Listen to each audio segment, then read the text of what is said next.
여러분, 거의 반세기 동안 자동차 엔진의 심정만 만들어 온 회사가 있습니다. 그런데 이 회사가 이제 모든 걸 걸고 전기차의 미래로 뛰어들고 있어요.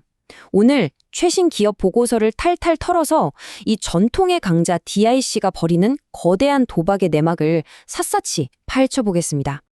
자, 그럼 DIC의 이 엄청난 변화를 제대로 이해하려면 뭘 봐야 할까요? 우선 이 회사가 대체 어떤 곳인지부터 시작해서요. 그들의 전략, 기술력, 그리고 제일 중요한 거죠. 돈은 잘 벌고 있는지, 재무 성과까지 차근차근 짚어볼 겁니다. 그리고 마지막엔 이 모든 걸 종합해서 큰 그림을 한번 그려보자고요.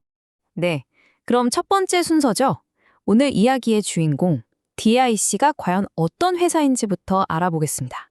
와, 1976년부터 기어랑 변속기를 만들어 왔다고 하니 진짜 역사가 깊죠. 수십 년 동안 내연기관 자동차의 핵심이었던 회사입니다. 그런데 진짜 우리가 주목해야 할 부분은 바로 2020년이에요. 정부로부터 사업재편 승인을 받았다는 거.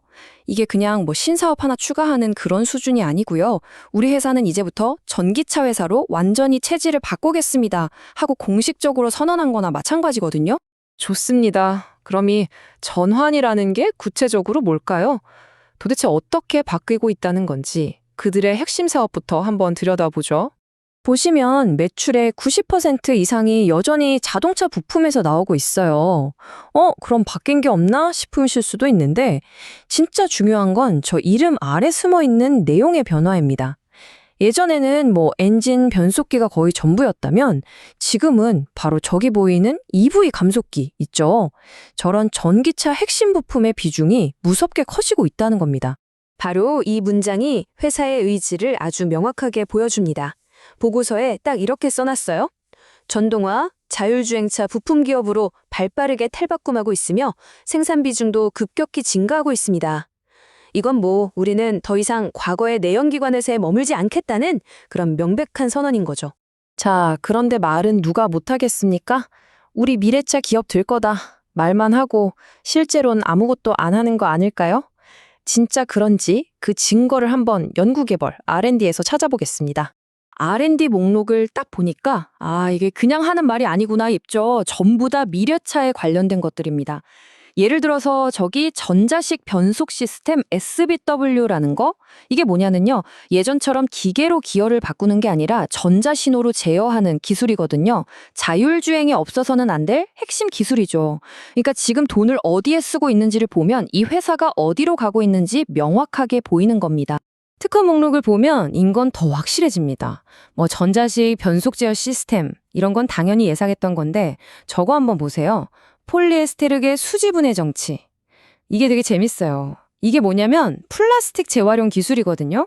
그러니까 단순히 부품만 바꾸는 게 아니라 앞으로 미래차에 필요해질 친환경 신소재까지 우리가 직접 개발하겠다. 이런 야심을 보여주는 아주 구체적인 증거라고 할 수 있죠. 네, 전략도 좋고 기술 개발도 좋은데 결국 사업은 돈을 벌어야죠. 과연 이 거창한 전환이 실제 성과로 이어지고 있는지 이제 가장 중요한 숫자를 확인해 볼 시간입니다.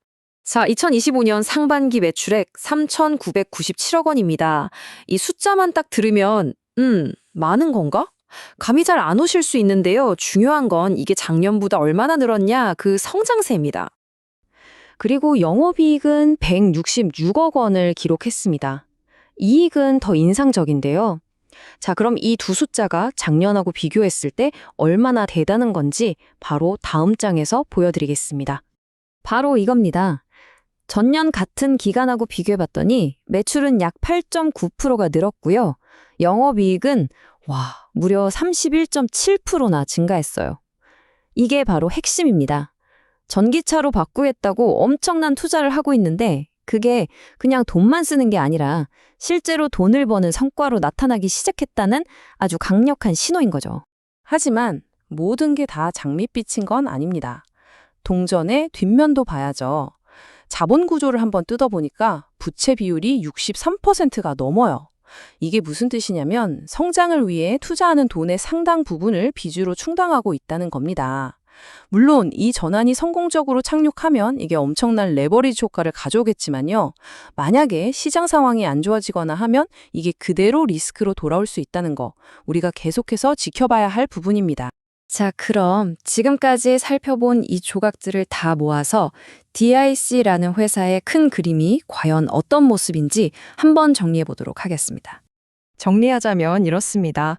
50년 동안 내연기관 부품만 만들어 온 전통의 강자가 전기차라는 거대한 파도에 올라타기 위해 정말 과감한 변신을 하고 있는 거고요.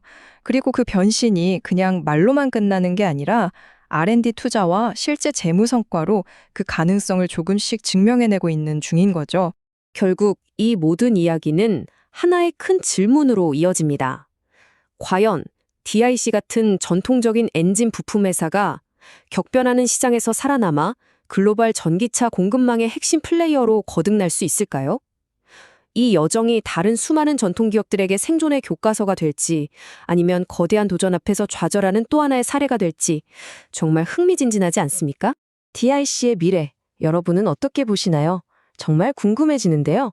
오늘 저희가 준비한 분석 흥미롭게 보셨다면 좋아요 한번 눌러주시고요. 구독 버튼도 눌러서 앞으로도 이런 깊이 있는 이야기들 함께 따라가 주시면 감사하겠습니다. 다음 시간에도 정말 흥미로운 기업의 속사정을 낱낱이 파헤치는 분석으로 돌아오겠습니다. 다음 편도 절대 놓치지 마세요.